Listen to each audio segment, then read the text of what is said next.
Hello friends, today I will show you 8 simple rubber plant care tricks, making it bushier and thicker without cutting or pruning it. So let us begin. Method 1. Give it strong, bright, indirect light. Place your rubber plant near an east-facing window, or a northeast window, or any bright window with a sheer curtain. Method 2. Rotate the plant every 1 to 2 weeks.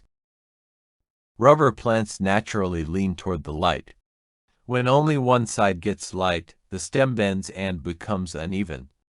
By rotating the pot 90 degrees every week, you expose all sides to equal light. This simple habit encourages balanced growth, more leaves, and sometimes multiple growth points. It looks a tiny step, but it really works. Method 3. Increase humidity for bigger leaves. Rubber plants grow fuller when humidity is above 50%. Higher humidity encourages bigger leaves, faster growth, and healthier branching. You can increase humidity by spraying water on leaves, using a small humidifier, grouping plants together, or keeping a pebble tray under the pot. Method 4. Feed your plant during the growing season. Feed your rubber plant every 2 to 3 weeks with a balanced liquid fertilizer from spring to early autumn. I give power feed to my rubber plant every 3rd week. A well-fed plant always grows more side shoots and becomes fuller. Do not fertilize in winter. Method 5. Repot if it is root-bound. If your rubber plant has stopped growing, it may be due to problems in its roots. If you see roots coming out at the bottom of the pot, or soil drying too quickly, it means your plant has become root-bound. Repot it into a pot 1 size bigger, using nutrition-rich potting mix. Method 6. Keep the leaves clean. Plants breathe through little pores in their leaves. Cleaning the leaves regularly unclogs their pores, helping the plant to breathe more efficiently, and improves photosynthesis. That increases the food for growth.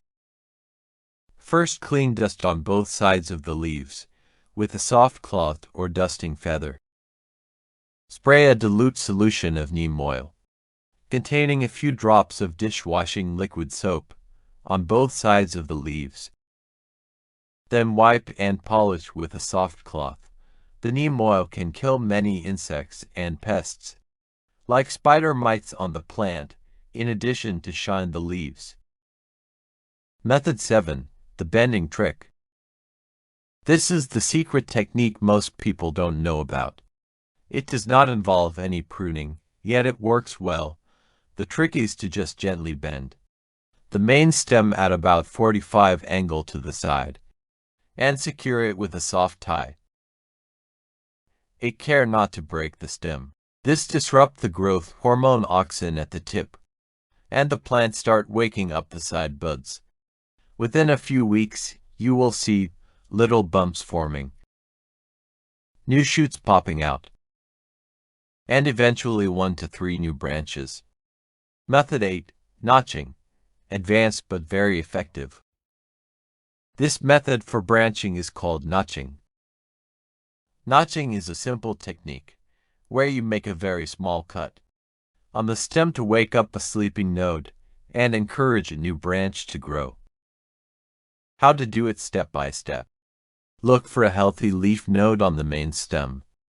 Make a small vertical or horizontal cut about 5 millimeters deep near a healthy node. This will interrupt the flow of hormones to the top growth point. The plant senses this change and often sends out a new shoots. Try it in spring or summer, when the plant is actively growing on a thick and mature stem. My experience.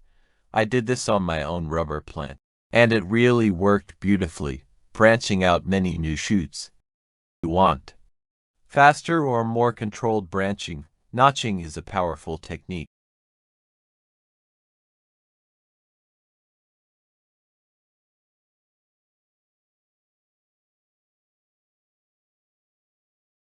Bonus tips to activate sleeping buds. If your rubber plant has bare stems, try these to wake up dormant nodes and produce side growth. Keep temperature around 22 to 28 degrees Celsius. Wipe the stem with a damp cloth every week. Use seaweed extract to encourage bud activity. And always keep it in bright light. Common mistakes that prevent bushy growth. Avoid these if you want your plant to become full. Keeping it in low light. Overwatering. Very large pots. Cold winds or AC. Forgetting to fertilize in summer. Fix these, and your plant will reward you with beautiful, thick growth. Your rubber plant will naturally become bushy and fuller. You don't need to cut your rubber plant at all. If you found this video helpful, please like, share and subscribe. Check next how to propagate rubber plant from a cutting. Thanks for watching.